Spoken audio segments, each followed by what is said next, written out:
नमस्कार दोस्तों, एनआईओएस गुरु चैनल में आपका स्वागत है। हमारे जो शिक्षक साथी एनआईओएस से पीडी पीईटी ब्रिज कोर्स कर रहे हैं, उन सभी शिक्षक साथियों को मॉड्यूल 5 to 6 के अंतर्गत किसी एक विषय से संबंधित किसी बच्चे का पोर्टफोलियो तैयार करना है। तो दोस्तों, हमारी ये पुस्तक है, पोर्टफोलियो के ऊपर मैंने तैयार की थी। आइए आपको दिखाते हैं कि पोर्टफोलियो किसी बच्चे का कैसे तैयार करना है। सबसे पहले आपको हम ये जानकारी दे दें कि वर्कशॉप बेस्ड एक्टिविटीज़ के अंतर्गत 5 to 6 के अंतर्गत जो आपको development of portfolio and any one subject based evaluation जो करना हुआ 6 मार्क्स का है। विषय आधारित मूल्यांकन हेतु किसी एक विषय के लिए पोर्टफोलियो का विकास। इसके लिए आप अपनी फाइल का फ्रंट पेज इस तरह से तैयार कर सकते हैं।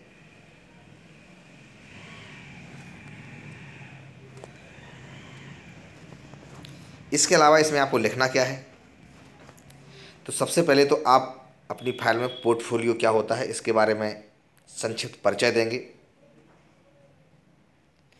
पोर्टफोलियो छात्र को अपनी भावनाओं और विचारों को अभिव्यक्त करने का अवसर प्रदान करता है।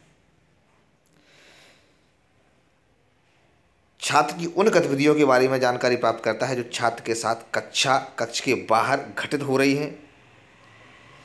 यह एक समयावधि के भीतर छात्र द्वारा किए गए कार्य का संग्रह होता है। यह एक समग्र रिकॉर्ड प्रस्तुत करता है। यह विद्यार्थियों के दिन प्रतिदिन के कार्यों या उनके कार्यों में से किसी कार्य का चुनाव होता है।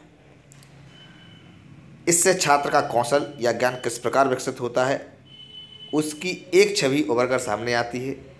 यह विद्यार्थियों को उनके कार्यों के बारे में बताने और प्रदर्शन करने के लिए प्रेरित करता है। छात्र अधिगम और आकलन प्रक्रिया में सक्रिय रूप से भाग लेता है। तो देखा जाए तो पोर्टफोलियो जो है वह पर्टिकुलर छात्र बाई छात्र बनाया जाता है। एक छात्र का किसी पर्टिकुलर एक सब्जेक्ट पर या समग्र रूप से संपूर्ण विषयों पर आधारित हो सकता है। आपको किसी एक विषय का चुनाव करना है। बच्चे से संबंधित किसी एक विषय का चुनाव कीजिए। उस विषय से रिलेटेड आप बच्चे का संपूर्ण पोर्टफोलियो तैयार करें। तो सबसे पहले आप पोर्टफोलियो के बारे में लिखेंगे। पोर्टफोलियो क्या होता है, पोर्टफोलियो के लिए अध्यापक को क्या क्या सावधानी बरतनी चाहिए।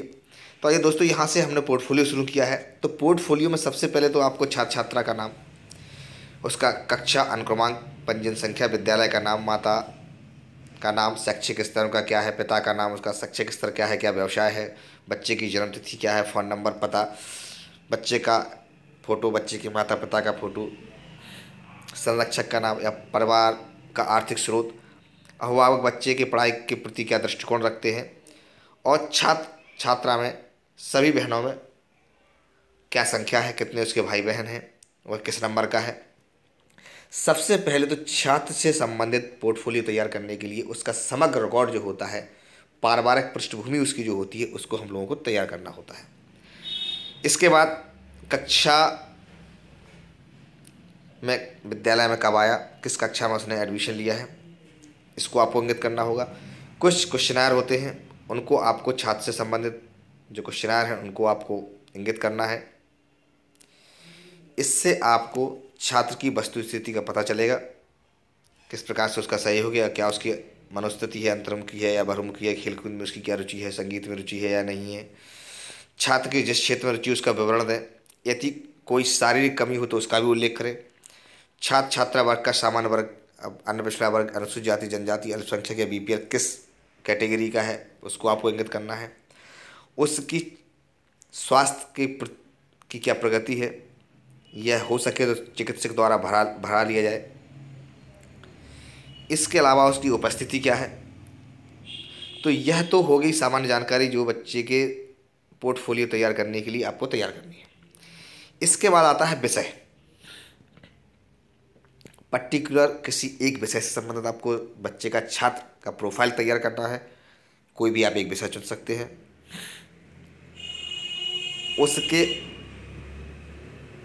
प्राप्तांक क्या है, किस प्रकार के वह टेस्ट में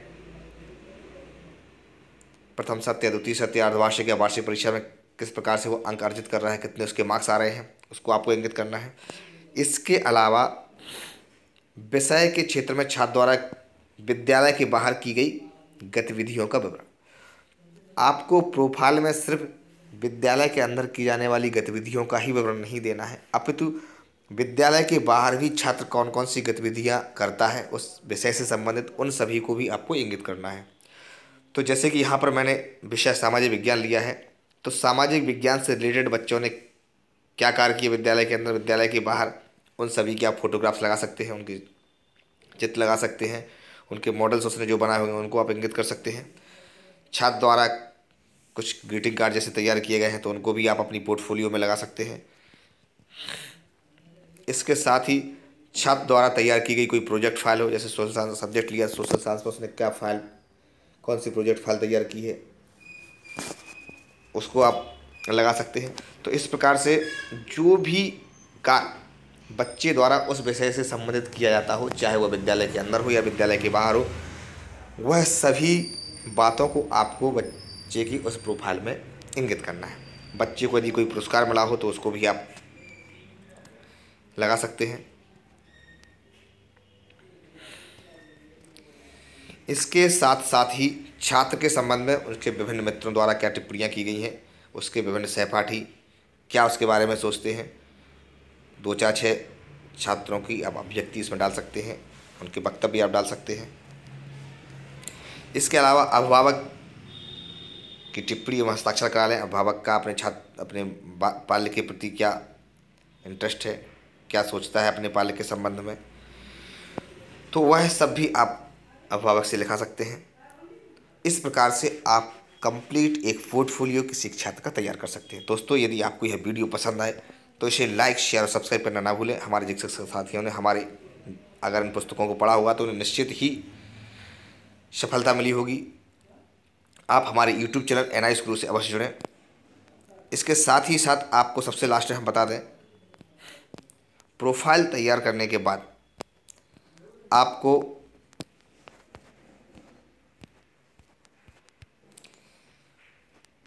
पोर्टफोलियो हेतु या पोर्टफोलियो के विकास हेतु रेटिंग स्केल को लगाना है। इस रेटिंग स्केल के आधार पर ही आपका मूल्यांकन किया जाएगा। यह हिंदी में है। इसके साथ साथ ही हमने इंग्लिश में भी दिया हुआ है, rating scale for the development of portfolio. आप इसका PDF हमारी वेबसाइट www.nisguru से प्राप्त कर सकते हैं।